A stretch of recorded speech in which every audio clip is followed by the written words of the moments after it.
What's going on, X-Men fans? It's me, the X-Men guy, and today we're going to be trying something a little different with this podcast. Now, I know I've been really inconsistent with uploading on this, so hopefully this is the change of that. And with this new show, I'm introducing the Comics Clash. Now, I'm not sure how often I'm going to be doing it. Probably whenever something of note happens in the comic books that I really want to tell everybody, but I don't think it's going to perform well on my main YouTube channel. This will also be what I'm converting my second channel to. So yeah, maybe we'll have some interviews on here, some collabs, maybe some just like rewatching stuff. I have some plans on doing some of that. So yeah. But today I want to address a debate that's been going on, and I feel like there's a lot of divide in among a lot of X-Men fans on if the Krakoa era fell off. Like, obviously you have Jonathan Hickman, one of the best writers of our generation, if not like of all time. Well, comic writers, of course, because like, you know, you're going up against like a whole different ball game with regular writers. But anyway, that's off topic. You go from one of the best comic writers of all time, Jonathan Hickman, and once he left the books, once he left the Krakoa and X books, a lot of people didn't like the direction that it was going, thought that it was not what Hickman was planning, and dropped a lot of the books. And now there's just been a lot of divide. People saying, oh, I'm so glad the Krakoa era is ending, or people saying, oh, I'm so sad, I love this era. Me personally, I love this era, and I'm going to be showing you today why it did not fall off.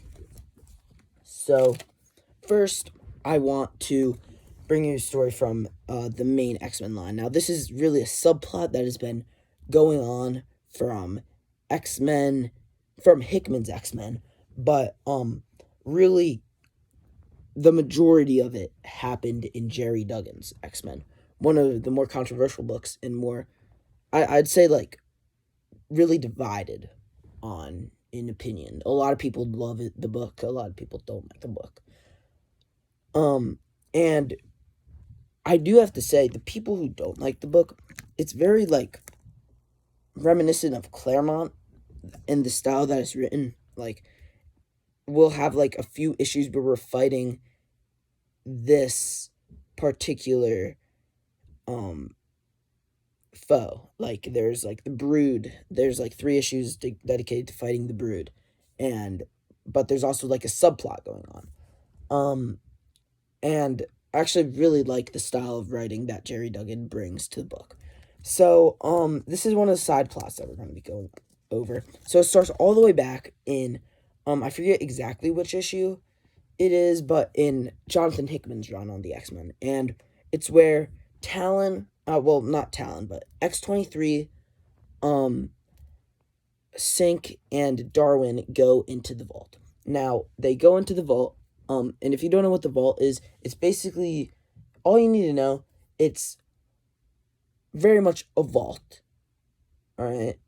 And you go in it, it's entire civilization, but the thing about the vault, what may be a few seconds in our time is a millennia in theirs. I'm not really sure the exact year to, like, the time ratio or whatever. I don't know. Just know that a lot of time passes there, not a lot of time passes here. So they go on a mission in there, and they get stuck in the vault for a very long time. So much time that Darwin ends up dying. Darwin's indestructible, mind you, so yeah. And while alone, Synch and X-23 grow very close to each other. Now, by the time it comes to come out of the vault, Synch X-23 is thought to be dead by Synch, so he basically goes to the resurrection people, and if you have been living under a rock, X-Men can resurrect now. Well, not anymore, but like at the time of that, they could. Um, so they resurrected X-23. But the thing with resurrection, so basically I think it's Tuesday or Wednesday, a backup of your mind and memories is made. And with with this specific situation, they were in the vault. While it seemed like it was a millennia, it was really less than a week. I don't really remember exactly how long it was, but it was definitely less than a week because X-23's mind was not backed up. Her memories were not backed up. So she had no memory of what happened in the vault. And mind you, Sync and X-23, they were husband and wife in there. So, or I'm pretty sure husband and wife. If not, then basically that longtime boyfriend and girlfriend. Just, yeah. It doesn't really matter the specifics. But, it comes to a point where, when they, so, Sync basically is trying to, like, he's in denial, kind of. He's like, oh no, I swear there's some way to get her memory back, but ultimately there's not. And keep this in the back of your mind, because this is one of the things that will come back later. In X-Men issue 3 of Jerry Duggan's run, the High Evolutionary comes to Earth. And he basically is like, oh, I'm going to destroy all of humanity.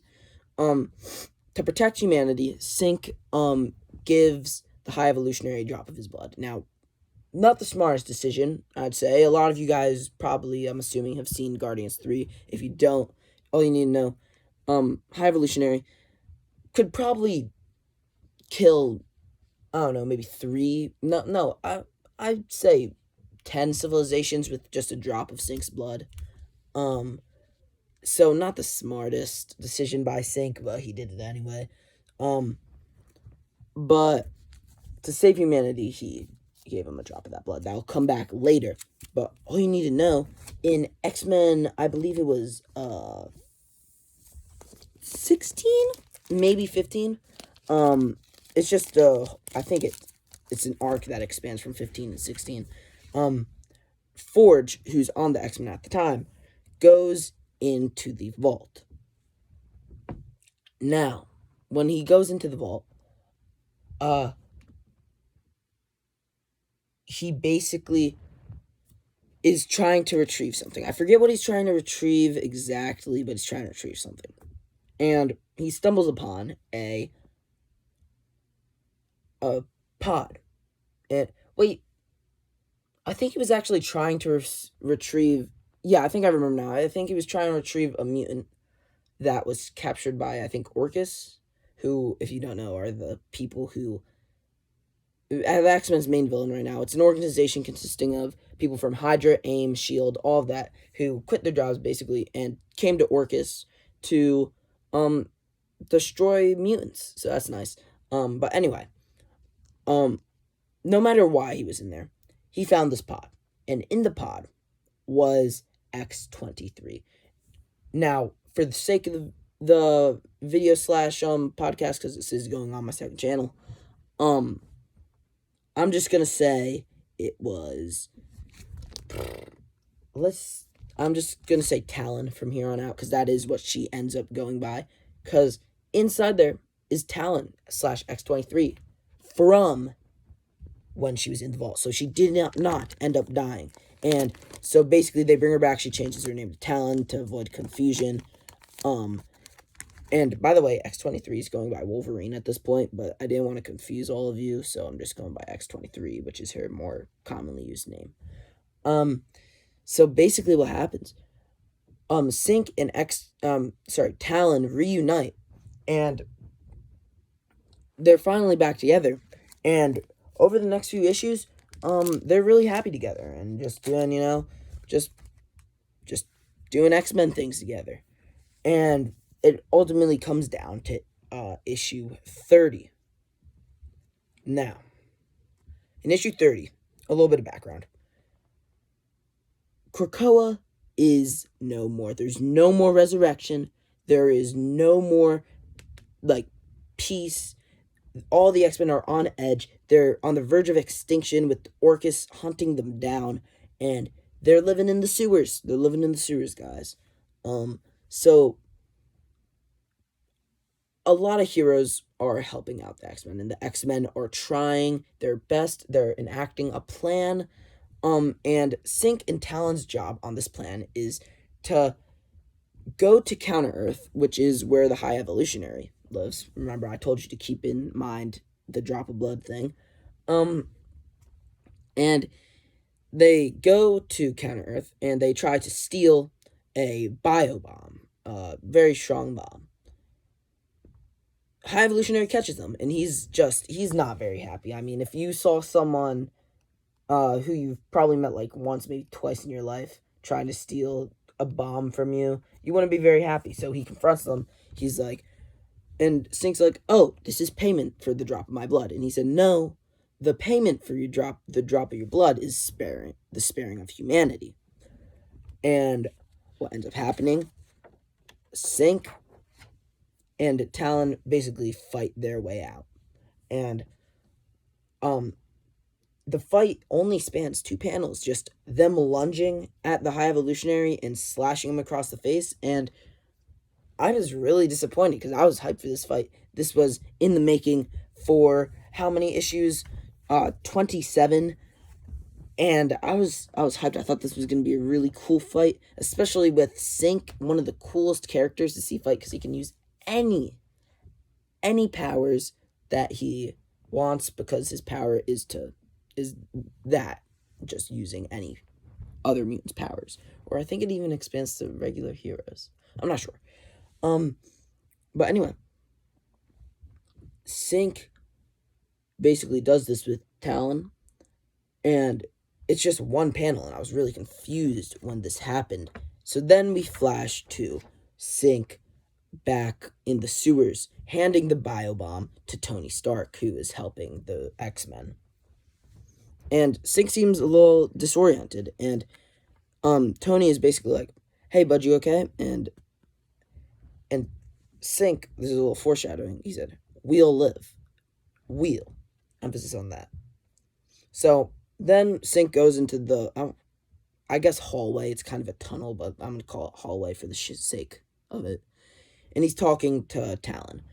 And Talon says to Sync, and Sync's name is Everett, just so you know, "Everett, why can't I remember how we escaped Counter Earth?" And Sync responds, "You were badly hurt on the way to the shuttle. Once again, almost killed and captured covering my escape." And then Kamala Khan, who is on the X-Men, interrupts and says, "Hey, Sync, who are you talking to?" And it's revealed that Sync isn't talking to X-23. He's talking to nobody. He's talking to the wall. And so he's basically just like, it's been a long couple of days. He walks back to his room. I don't know why he has a room in the sewers, but come on, there's a god who throws hammers and a guy with bone claws in this universe. I think we can extend belief that they were able to set up a room in the sewers. But when he goes into his room, Talon is sitting on his bed, and she's like, "Everett," and he's like, "I can explain." So he explains that the fight did not go as smoothly or as quick as they thought. It did go quick, but not in their favor. Quickly, not X-23. Talon was disoriented, and Sync was not knocked out, but badly, unable to fight back. And the High Evolutionary just disintegrates Talon right in front of Sync's eyes, and just sends Sync back with his biobomb. And he was like, "That's payment for the biobomb." And what is revealed, so I said Sync can use other people's powers. He synced with Jean Grey, and he used that power to take, this is gonna sound crazy, take Talon's consciousness and put it in his head with him. and he's like, I'm gonna find a way to help you survive, I promise. And the next issue is issue 31, and we start with Sink and Talon. They're on a park bench, and they're talking, and Talon is basically like, you have to let me go, you have to let me pass on, because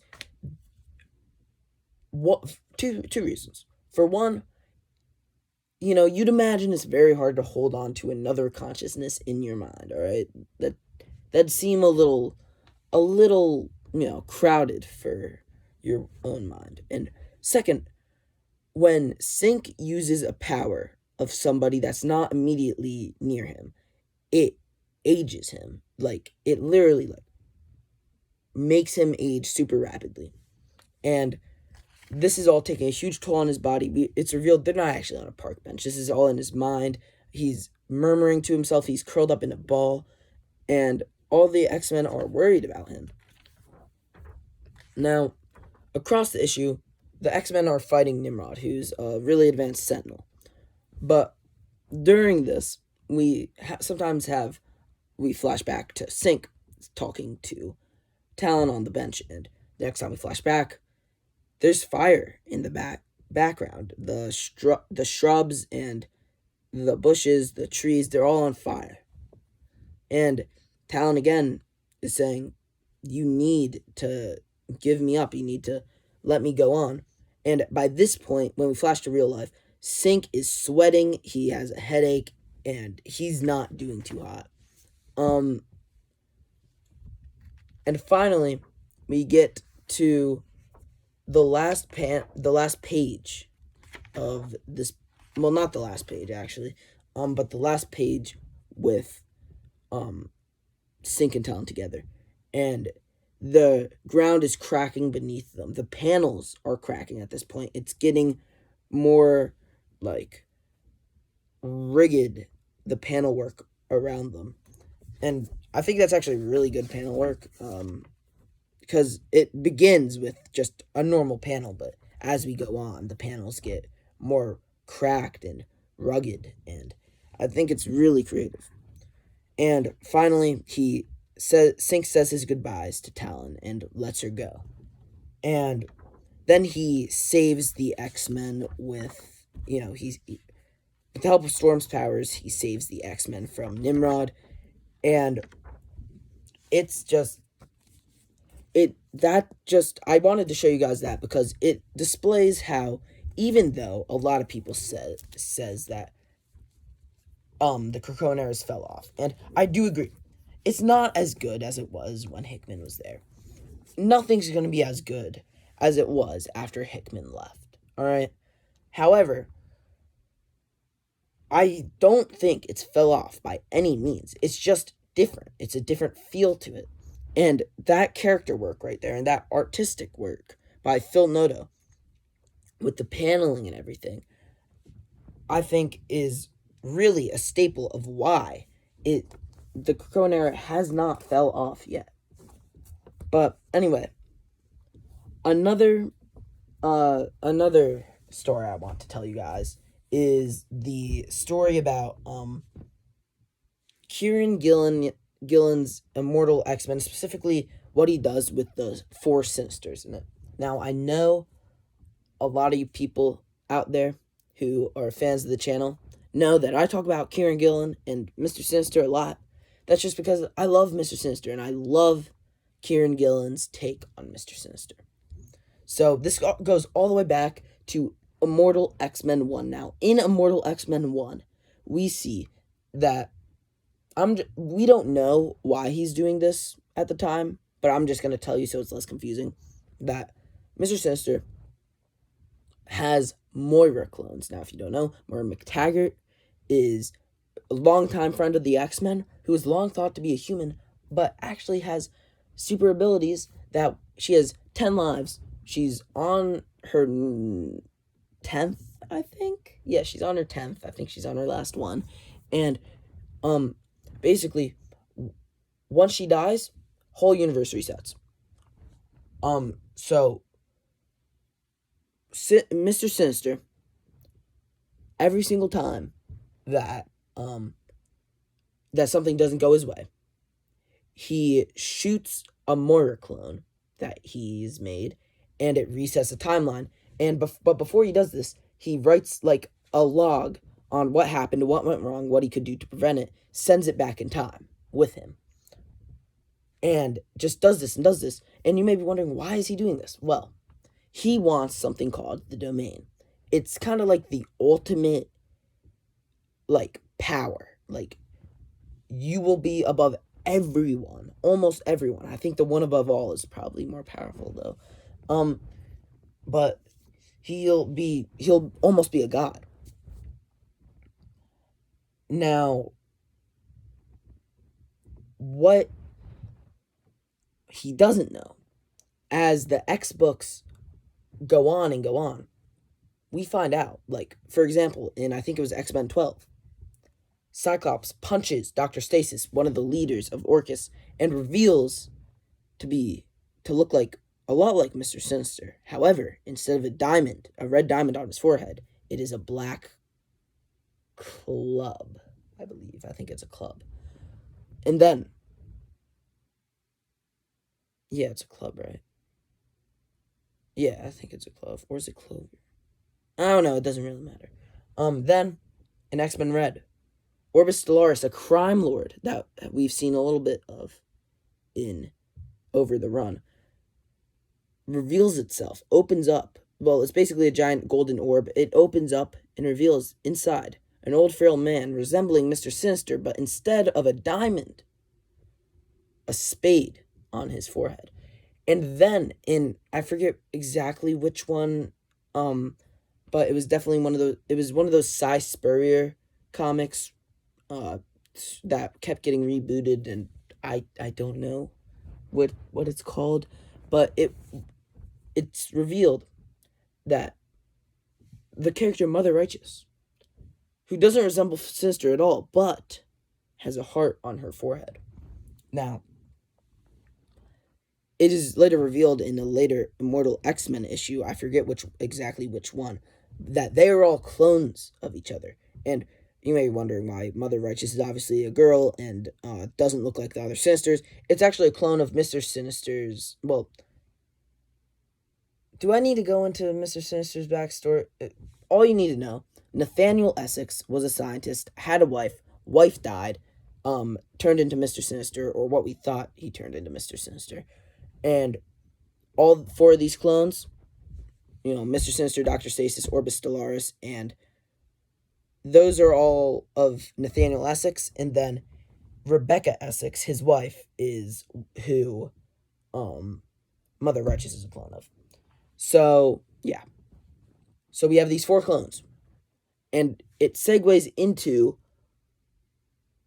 Sins of Sinister. And Mr. Sinister almost gets to the domain and then is rejected access. And then he's like, oh my gosh, I've spent 1,000 years trying to get into the domain and it's failed. So then Storm resets, or not Storm, but I forget exactly who, but one of the good guys resets the Moira. Mr. Sinister is thrown into the pit. And then in Immortal X-Men 18, it takes this long. Later, Mother Righteous is in the white hot room. She basically is going into the domain. She's about to go in. She's peeling back something, and then she discovers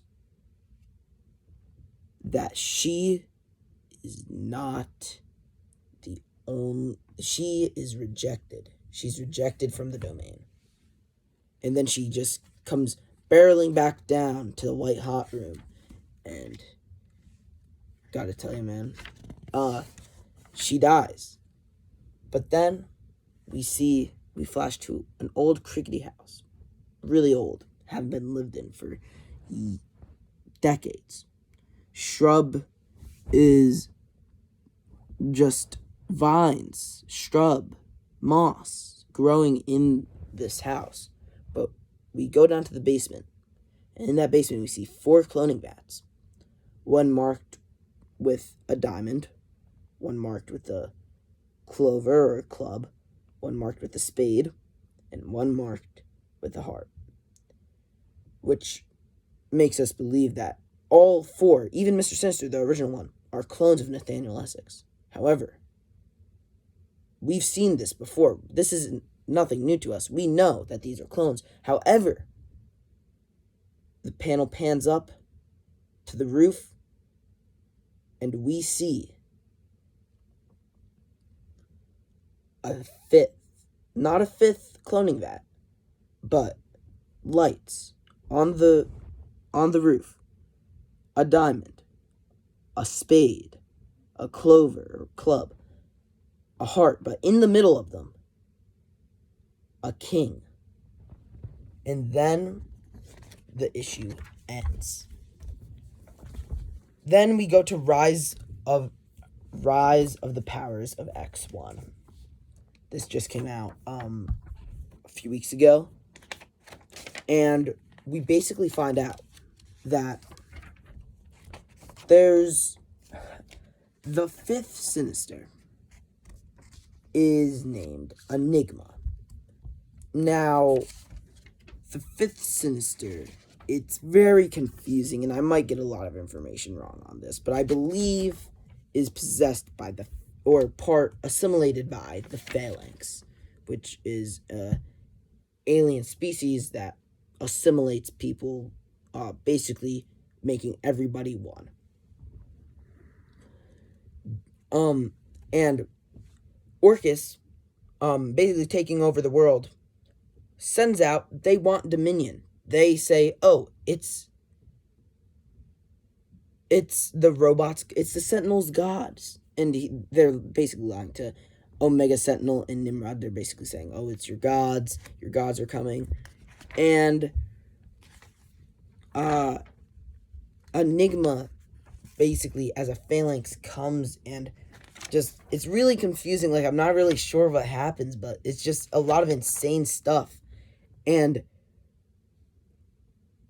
Enigma swallows whole Omega Sentinel and Nimrod and says, once I was Nathaniel Essex, I created 4 versions of myself to scour reality for ways to become a dominion. The mutant, the post-human, the arcane, the alien. All roads would lead to me. The plan was helped by the industrious mutant clone Sinister. He had made an engine that used Moira Gift to reset the timeline whenever he wished. So each of these attempts could happen be consumed and then reset. Watching, I ensured he would never remember timelines when he discovered his peers or Dominion attempts. So, in some of these timelines what this means is basically, in some of the timelines that he lived, he discovered Enigma. He discovered Mother Righteous, all of the clones, but he was erased of that. So, Enigma used Mr. Sinister to basically, he used him and was basically seeing what Mr. Sinister did and doing it before he could do it, right? And just, it's so cool, like, how all of this is. And then we find out in, Resurrection of Magneto, that he's part of the Phalanx. But I want to show you this because while you could make the argument, it's not, the Krokoan era isn't good because it doesn't feel like the same as Jonathan Hickman. It doesn't have the same vibe. That very much, the story I just said, is very much the same as a vibe as Jonathan Hickman. So you can't even make the argument. You can't, what I showed you with the Jerry Duggan stuff, you can't make the argument that it's not well written, because it is. I just showed you the character and story of Sync and Talon's relationship. And then you can't argue, it's a different vibe. For some books, yes. However, you can't write off the entirety of the era because there's a lot of books that still carry on the same vibe. Um, and that's what I just showed you in Immortal X-Men. I would not be surprised if that was Jonathan Hickman's plan from day one, just to have Enigma come.